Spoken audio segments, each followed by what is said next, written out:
aholi salomatligini muhofaza qilish, ayniqsa yoshlarni giyohvandlik va narkojinoyatlar xavfidan asrashda Farmatsevtika mahsulotlari xavfsizligi markazining narkotiklarni nazorat qilish qo'mitasi faoliyati alohida ahamiyat kasb etmoqda. Mamlakatimizda ushbu yo'nalishda amalga oshirilayotgan izchil islohotlar doirasida qo'mita tomonidan nazorat, tartibga solish va profilaktika mexanizmlari yanada takomillashtirilmoqda. Shu bilan birga O'zbekiston Respublikasida giyohvandlik va narkojinoyatlarga qarshi kurashish bo'yicha 2024-2028 yillarga mo'ljallangan milliy strategiyaning ustuvor maqsadlariga erishish, Prezidentimizning farmon va qarorlarida belgilangan vazifalar ijrosi doirasida sohadagi faoliyatni sifat jihatdan yangi bosqichga olib chiqish, ayniqsa yoshlar salomatligini hamda millat genofondini samarali himoya qilish borasida kompleks chora-tadbirlar amalga oshirilmoqda. Mazkur jarayonlarda Narkotiklarni nazorat qilish qo'mitasi muhim vakolatli organ sifatida faol ishtirok etib, giyohvandlik vositalari, psixotrop moddalar va prekursorlarning qonuniy muomalasi ustidan qat'iy nazoratni ta'minlamoqda. Qo'mita o'z faoliyatini Birlashgan Millatlar Tashkilotining konvensiyalari asosida olib borib, nazorat qilinadigan moddalar aylanmasining shaffof va tartibli tizimini shakllantirishga xizmat qilmoqda. Xususan, litsenziyaga ega subyektlar faoliyati ustidan monitoring kuchaytirilib, giyohvandlik vositalari va psixotrop moddalarni import, eksport hamda tranzit qilish jarayonlari qat'iy tartibga solinmoqda. Shu bilan birga tibbiyot va ilmiy maqsadlar uchun zarur ehtiyojlar aniqlanib, ular bo'yicha kvotalar shakllantirilmoqda. Ushbu ma'lumotlar xalqaro standartlarga muvofiq Birlashgan Millatlar Tashkilotining narkotiklarni nazorat qilish xalqaro qo'mitasiga muntazam ravishda taqdim etib borilmoqda.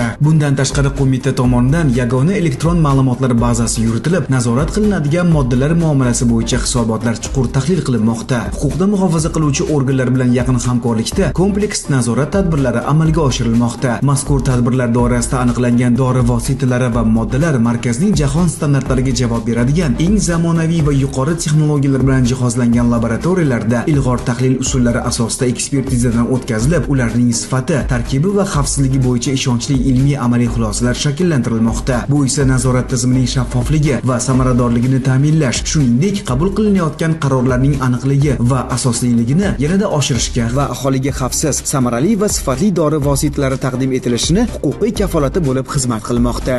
30 yillik tarixiy bosqichni qarshi olgan Farmatsevtika mahsulotlari xavfsizligi markazi oldida farmatsevtika mahsulotlarining sifati va xavfsizligini ta'minlashda ilg'or ilmiy yechimlarni joriy etish, jahon tajribasini inobatga olgan holda milliy va xalqaro standartlar asosida dori vositalari sifatini baholashni yanada takomillashtirish kabi ustuvor vazifalar turibdi. Bu borada Prezident Shavkat Mirziyoyev boshchiligida sog'liqni saqlash sohasida olib borilayotgan islohotlar doirasida mamlakatimizda inson qadrini ulug'lash va aholi salomatligini muhofaza qilishga qaratilgan siyosatni amalga oshirishda markaz faol ishtirok etib, xalqimizga sifatli va xavfsiz dori vositalari yetkazilishini va har bir fuqaroning salomatligini himoya qilinishini ta'minlaydi.